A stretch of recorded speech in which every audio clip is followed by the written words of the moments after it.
जय श्री कृष्ण सभी दर्शकगण। मुझे उम्मीद है लिविंग हैप्पीली में आप भज गोविंदम की श्रृंखला में आनंदित हो रहे होंगे, हर श्लोक के माध्यम से सीख रहे होंगे। यह भज गोविंदम आदि गुरु शंकराचार्य की एक महान कृति है, जिसमें उन्होंने हमारी जीवन शैली को कैसे सुधारा जाए, कैसे आनंदमय बनाया जाए, कैसे मोक्ष की ओर ले जाया जाए, इन तमाम बातों को अलग अलग श्लोकों के द्वारा कवर कर रहे हैं। मैं अभी तक 22 श्लोकों का चर्चा कर चुका हूं। आज 23वां श्लोक के साथ आपके समक्ष प्रस्तुत हुआ हूं और अपने फॉर्मेट के मुताबिक मैं श्लोक संख्या 1, जो कि भज गोविंदम का भजन माना जाता है, सबसे मशहूर, इसका पाठ करके फिर हम आगे बढ़ेंगे। तो आइए सबसे पहले प्रथम श्लोक का पाठ कर लेते हैं। भज गोविंदम गोविंदम भज मूढ़मते संप्राप्ते सन्हिते काले नहीं नहीं रक्षति दुःखति करणे। इस 23वें श्लोक में बाकी श्लोक की भांति ही आप देखेंगे कि आपके लिए क्या है, यानी कि आपको टेक अवे क्या मिल रहा है इस वीडियो से।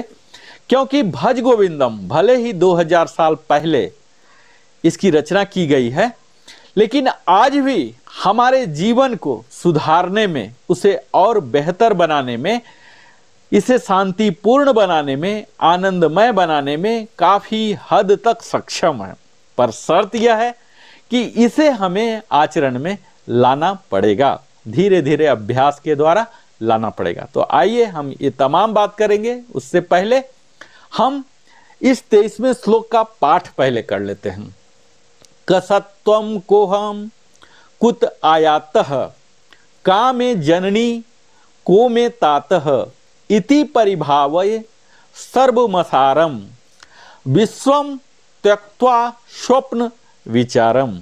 आइए हम इसका भावार्थ देखते हैं। यहां सवालों की झड़ी लगाई जा रही है। तुम कौन हो, मैं कौन हूं, कहां से आया हूं, मेरी मां कौन है, मेरे पिता कौन है।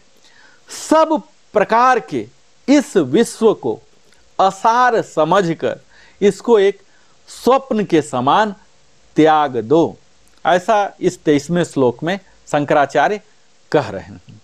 अब यहां हमें यह समझना है कि यह एक गहरे आत्मदर्शन की ओर संकेत करता है। इन तमाम सवालों में आत्मदर्शन की ओर संकेत की जा रही है, जो हमारे अस्तित्व और इस संसार की अस्थिरता, क्षण भंगुरता के बारे में विचार करता है। यह हमें हमारे वास्तविक स्वभाव की ओर मार्गदर्शन करता है, जो कि आत्मा, जो कि अखंड आत्मा है, और हमें भौतिक संसार के झूठे बंधनों से मुक्त करने के लिए प्रेरित करता है। आइए तो इसे ही हम विस्तार से यहां समझेंगे। यह यहां कहा जा रहा कि तुम कौन हो, मैं कौन हूं, कहां से आया हूं, मेरी मां कौन है, मेरे पिता कौन है। इन तमाम प्रश्नों के माध्यम से यहां यह पूछा जा रहा कि हम अपने वास्तविक अस्तित्व को कैसे समझते हैं।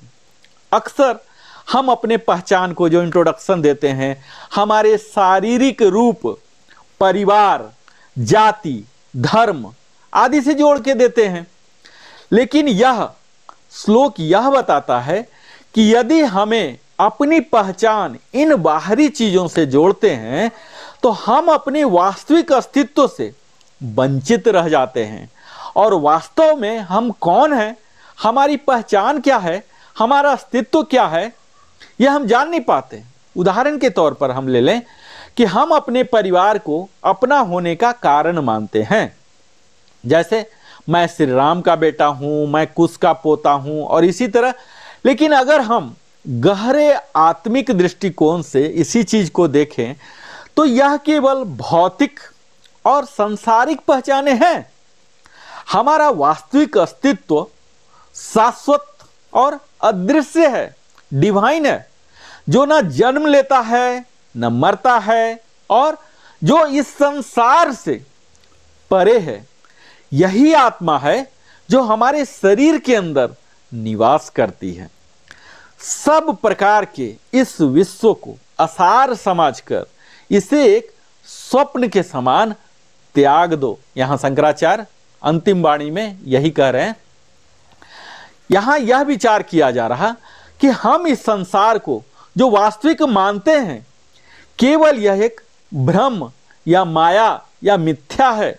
यह भौतिक संसार और इसमें सभी भौतिक वस्त्र, रिश्ते, सुख दुख असार और अस्थिर हैं। इसमें कोई सार नहीं है, ये परमानेंट नहीं है। हमारे जीवन की तमाम घटनाएं, चाहे वो सुख हो, दुख हो, रिश्ते और सामान हो, जो हमारे सब हाउस होल्ड आइटम है, धन संपत्ति है, ये सब हमारे मानसिक रूप से बनाए गए हैं, जो हमें भ्रमित करते हैं और हमें यह सोचने पर मजबूर करते हैं कि हम इनसे जुड़े हुए हैं। लेकिन इन सभी का अस्तित्व न तो शाश्वत है और न ही स्थिर है। यह विचार ठीक वैसा ही है जैसे हम स्वप्न देखते हैं। कई लोग प्रतिदिन स्वप्न देखते हैं उल्टा सीधा, उनको कुछ याद रहता है, कुछ नहीं भी याद रहता है।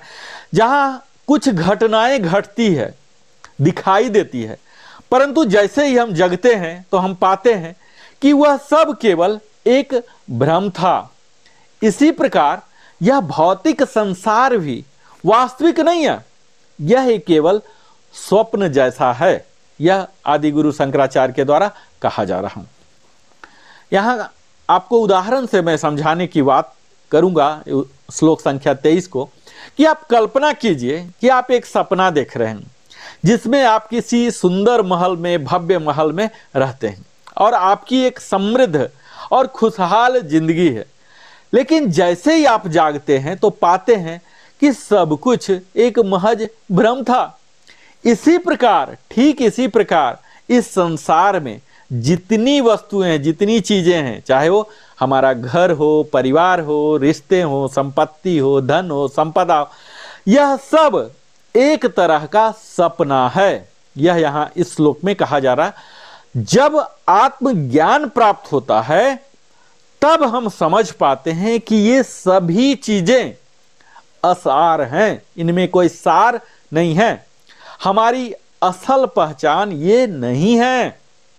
यहां यह भी कहा जा रहा कि स्वप्न के समान इसे त्याग दो। जैसे हम स्वप्न के चर्चा नहीं करते हैं, उसको कोई रिसर्च नहीं करते हैं कि वो कौन सा भवन दिखा था, उसको चलते हैं, देखते हैं, गूगल मैप करते हैं, ये सब नहीं करते हैं, जस्ट उसको इग्नोर करते हैं। यह विचार हमें समझने के लिए कि हम इस संसार को अपने जीवन का सर्वोपरि लक्ष्य नहीं बनाना है। अगर हम इसे एक स्वप्न के समान त्याग देते हैं तो उसके लाभ क्या होंगे? हमें अपने आत्मिक ज्ञान और ब्रह्म के प्रति हम सचेत हो जाएंगे, सजग हो जाएंगे, अवेयर हो जाएंगे, अलर्ट हो जाएंगे। तभी हम अपने जीवन के सच्चे उद्देश्य की ओर बढ़ सकते हैं। जो रोड मैप है, जो हमें मोक्ष दिलाता है, शांति दिलाता है, आनंद दिलाता है, उसकी ओर हम बढ़ सकते हैं। जैसे आप दें उदाहरण कि यदि हम किसी भव्य महल में रहते हैं तो हम अपने जीवन का मुख्य उद्देश्य उस महल में आनंद प्राप्त करना मान लेते हैं। लेकिन अगर हम यह समझ पाते हैं कि यह महल केवल एक भौतिक वस्तु है जो अंततः नष्ट हो जाएगी, तो हम इस भौतिक सुख साधन से ऊपर उठकर सच्चे आनंद की तलाश में लग सकते हैं। यह स्थिति कब उत्पन्न होती है? तब होती है जब संसार को एक स्वप्न के समान हम समझते हैं और उसे त्यागते हैं। तो यहां आदि गुरु शंकराचार्य यह शिक्षाप्रद विचार प्रस्तुत कर रहे हैं कि हम जो भौतिक संसार में खोए हुए हैं, यह केवल एक भ्रम है, माया है। हमारा असली अस्तित्व आत्मा का है जो शाश्वत और स्थिर है। हमें संसार के असार और अस्थिर तत्वों को त्याग कर अपने असली स्वरूप की ओर ध्यान केंद्रित हमें करना चाहिए। जब हम यह समझ पाते हैं कि संसार की सभी वस्तुएं और रिश्ते केवल एक स्वप्न है, तब हमें आत्मज्ञान बढ़ने में आसानी होती है और तभी हमें वास्तविक शांति और संतोष प्राप्त होता है। तो यहाँ 23वें श्लोक के माध्यम से यहाँ भज गोविंदम में यही बताया जा रहा कि हमें इन सांसारिक उलझनों में, भौतिक वस्तुओं में, रिश्ते नाते में, हमारा जो अपना परिचय है, ये सब में उलझना नहीं चाहिए। हमें वास्तविक आत्मज्ञान की प्राप्ति के लिए बढ़ना चाहिए और वही हमें वास्तविक शांति और संतोष प्राप्त करा सकता है। तो बहुत बहुत धन्यवाद, आप हमारे साथ सदैव बने रहते हैं। और अगर आपने अभी तक इस चैनल को लिविंग हैप्पीली को सब्सक्राइब नहीं किया है तो अवश्य ही सब्सक्राइब करें, लाइक करें, कमेंट करें, अपने सगे संबंधियों के साथ साझा करें, बेल आइकन पुश करें और अंत में हमेशा की भांति आप हमारे साथ अपना बहुमूल्य समय देते हैं, उसके लिए मैं आपको अपने दिल की गहराई से प्रेम पूर्वक आभार प्रकट करता हूं। फिर मिलता हूं 24वें श्लोक के साथ। तब तक जय श्री कृष्ण, जय हिंद। फिर मिलता हूं।